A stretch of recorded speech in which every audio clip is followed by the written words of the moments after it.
Thank you. Thanks, Rajesh. Hi, Manish. Doing a mic check, is that all right? Okay. No, it's with you. Yeah, you can. All right, so I see people ambling in after lunch. The dessert was fantastic, guys. So I hope we kind of measure up to the same kind of sweetness. Obviously, you have Ashutosh and I. We do believe that as more things change around us, the more they stay the same. So we're just going to take you on a journey over the next 20 minutes on what we think is going to remain the same despite all the madness happening around us. Okay? Just doing a mic check to somebody right at the end. Am I audible? Thank you. Ashutosh, you want to hit the slide? You want me to change? Yes. Change one more? One more. Yeah. Okay. Okay. All right. So let me start with a quote right up there. Massimo Vignelli was a designer who actually excelled at many things: packaging design, store design, public signage, furniture, homeware, you name it, he has designed it. And I think the underline there is obviously design is a language. It's not a fad. It doesn't come, it doesn't go. It is a constant. I'm sure you're aware of a lot of products we have as marketing research. If you take brand tracking, obviously there is a certain rigor in design that has made it enduring all this while. If you look at panels and how we use data from that, that's enduring. None of those things are going away. So I'll hand you over to Ashutosh with that view, and he's got a lot of nice stories to say. It's better that I let him speak more and I don't do that. Okay. Okay. So I should begin by telling you all that I began my career in 1982. I guess some of you at least must have been born by then. I don't really know. This is actually the year in which Ranbir Kapoor was born. It is also the year in which Priyanka Chopra was born. And it is also the year in which Mary Kom was born. It took me quite a while to figure out the significance of the coincidence, between the year of birth of Priyanka and the year of birth of Mary Kom. I am not going to use the word significance lightly in the course of what I'm going to talk about, though, because I thought that I would begin by saying that one of the things that we need to preserve is rigor in design and analysis. Okay? So actually, when I joined market research, the only training that we got was 2 weeks spent in field, working as an interviewer, and listening to some quite mystifying talks by the senior people of the organization, and also reading a lot of research reports which were lying around. They were all bound red in color because I used to work in IMRB. Okay. I don't think people would remember that too much, but anyway.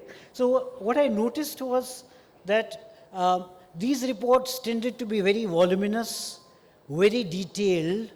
One reason for this was that every statement that was made was backed up by a test of significance. With 1 star for 90%, 2 stars for 95%, and perhaps an alpha for 99%. So there was basically an element of rigor which was drilled into us, when you read those reports. It may have been a tradition which came from BMRB. I'm not really sure where it came from. So that's one thing. I took the trouble of writing to a few people who are working in industry right now, and I asked them this question: what is it that we need to preserve still? And this is one of the responses, which is, we should have the right approach in terms of research design, because that does tend to go wrong sometimes. So here's what one person has written: rigor should be maintained. Sometimes there are too many shortcuts, bad things like 5 concepts being shown in qualitative and getting a ranking. This may not be about India, so don't worry. Price being checked in qualitative, and so on. So that was one kind of response.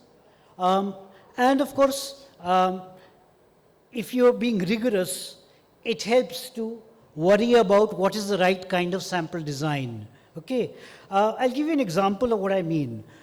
So when you're looking at the standard advertising testing models, which come to us from the West, you would probably have noticed that the sample sizes seem to be unnaturally small, 150 or 200. And I used to always think that the Angrez have got it completely wrong, you know, in terms of their calculations are not right at all. But if you were to sit down and work it out and say that if you are comparing against a norm such as 45% like the ad a lot, supposing you say that is the norm, and very critically, you allow for a gray zone. It was on Limca soft drinks, advertising and things like that. And I went around following the right-hand rule, knocking on doors. And I knocked on the door of a famous hotelier in Mumbai. He was sick in bed, but his maid let me in into his bedroom. And I administered that boring questionnaire to him. He took it all quite pleasantly and in good humor. In fact, he made the questionnaire lively by singing the Limca jingle, which I will sing to you later, Sunder, after the session, okay, if you wish. Of course. But this is the problem so that was the 1980s. That was a time when, let's say, if you look at the green area, this diagram is not drawn to scale very well. The proportion who could be reached by a conventional survey, okay, that was what the 1980s looked like, okay, particularly when you're looking at the upper classes. Now, perhaps it looks a lot more like this, which is there is a shrinking of our reach in general and among the upper socioeconomic classes in particular. And it gets steeper and steeper with rising affluence levels. And there is probably a much larger chunk of people whom we are missing out altogether. So, as was pointed out in this paper, 2016 by Javed and Kushdesh, in an earlier era, survey-based estimates of car ownership and two-wheeler ownership, etc., were broadly in line with what you would try to discover through secondary sources. Okay? But today, most surveys consistently underestimate at least car ownership. Okay? What can we do? Maybe if we use technology effectively, we might do better. We might be able to create a more representative sample. Okay? But this might require considerable change. It might require questionnaires that are much shorter or elastic so that they can adjust to a respondent's mood or time availability. And perhaps we probably need to know how to sum up bits of information if we want to do surveys which are, let's say, a whole lot shorter than even 10 minutes. If you had 2 questions, 3 questions, 5 questions, you might be able to reach almost everybody with those kinds of surveys. So here's a young researcher from Ipsos who told us that online panels can now give you access which you are lacking. But here's a warning from another researcher. I will particularly focus on the second part of what he's saying. He's saying that perhaps we should get rid of the driver analysis mindset and thinking that everything adds up. Because you see, if you are adding up data from different people and combining it to produce one integrated picture, that is one kind of analysis which you cannot do very effectively. With the apologies to the earlier speakers today, who talked a lot about driver analysis. And I did learn something very useful in that session, which is that if you want to impact attrition, you should encourage people to get married. That was very useful to know. Though perhaps if you really want to impact attrition, you should sell shares of your company to Elon Musk, maybe. Okay. Anyway, with that, I'll move on. Yep. So there you go. Ashutosh is fresh as ever. He's given us a startup idea. I would say, no, I was struggling for a term putting this presentation together. I'm just calling it distributed integrated surveys. Quite a mouthful. But can we take surveys that are shorter in nature, administered to different groups of people, and can we bring together in a very rigorous way so that we have a whole picture, right? So it's a startup waiting to happen, guys. So I'm in that space right now. So anybody interested, meet me after this session on the sidelines. So the third enduring, immutable reality, and coming back, focusing back on the topic that we said, more things change, more things actually don't, is about creating value from integration. He's given us several examples in the past. Nothing is siloed. The more things are siloed, the more or less useful it is going to be. Our ability to bring things together, use technology, like he pointed out, that's really where value is going to be, and that's how we'll all create value for our clients. All right, so we'll give Ashutosh some rest. I have the next few slides. So I have a question here. This comes from my past, real work, real challenge we had. Branded tea volume offtake predictions were failing, while predictions of many other categories in the project were doing fantastically well. Right? The question is why? Now I know you had lunch, I've already spoken about dessert, and you're all after party. Somebody here is yawning. Right, yeah, okay, all right. Kidding apart, so I'm just going to put up the reason. I just want you to raise hands, but before I go there, I just want to make sure machinery is working properly. Right hand up, please. Okay, left hand. Okay, good. System check done. Ashutosh, the next slide, please. Blame the client. The client agency team had knowledge gaps. They had no clue about the project, what they were doing. So that's reason number one. Raise of hands if you believe so. Really? Oh, this is a really politically correct audience, I should say. Right? You missed your opportunity. Okay. Next. So there was 1 in 500 or 400, whatever this number is. Okay, that's just Manish. Okay. The second question. The model, blame the system. So how many of you believe this was what happened to our project? A raise of hands, please. There's no problem with the system, guys. So you please use your left or right hand. Express your opinion. Sorry? No. No DKCS. No DKCS. So anybody who believes the system was screwball? Right hand, left hand, anything goes. Okay. This 1, 2. Okay. You're for 2. Okay. Sorry. The last reason. Blame the data. How many of you? Well, this seems to have a little more appeal in this room. Right? Okay. All right. So the real reason.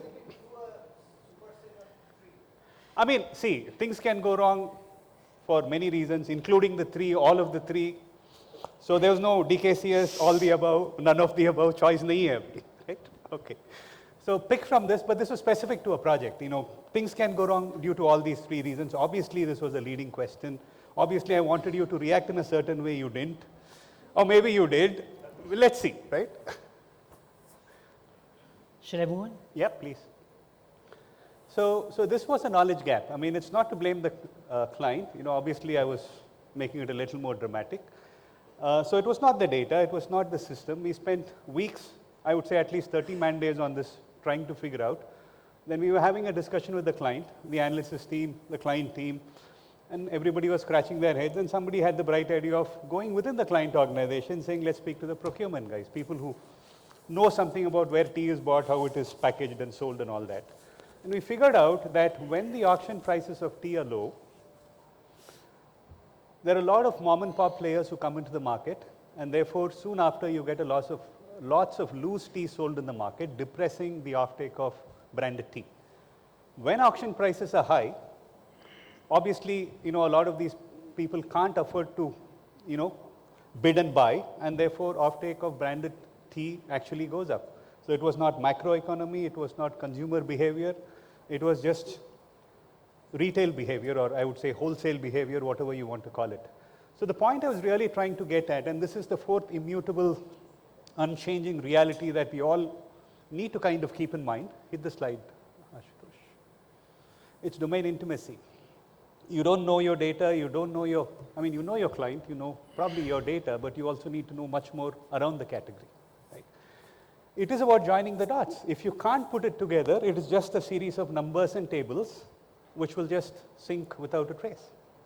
Or you'll have problems like I had, 30 man days lost, my P&L in the red on a project which didn't pay that much. But I think this is something that we all have to realize, and that's really what we bring to the table, our knowledge. Back to you, Ash. I think time's up, so. Okay, we're going to take 5 minutes if that's okay with all of you. We will. Just hit the slide. Okay. Okay, so this is the last point really. It is about storytelling. If we can't engage the audience, if we can't engage you and get 5 points across, we've lost the plot. So insights is about making sure that we definitively speak about what we know, what we learn, and be very, very, I would say, put your neck on the block for it. Otherwise, we've again lost the plot. We are just delivering series of tables and numbers. Ashutosh. Yeah. I don't know, I mean. You want to do a? Okay, I think that since our time is up, this will take some time for me to explain, but really it's connected to what Sunder was saying, is that this is one skill which we possessed in the old days, and I'm not saying it's gotten any worse, but from time to time we need to reinvigorate ourselves and remind ourselves that this is something that we need to work on, you know, and the task today is a lot harder than it used to be, because you're integrating data, you're talking about data not from one project, but you're connecting across projects and across other kinds of information. So that's all. Do you want to hit fast? Just go to the last slide. I'll just go to Just the summary slide and then we wrap up. All right, so just in case you forgotten, we spoke of 5 points: rigor in design, creative destruction, integration, intimacy with your domain, and obviously storytelling. If we can't do all of this, we are not human, we are machines, which means machines should take over our jobs. They cannot, let me tell you that. So it is about us, it is about the human touch, it is we who drive all these 5 elements. That to me is immutable. Thank you very much. Sorry I took 5 more minutes. Good day, good evening, ladies and gentlemen.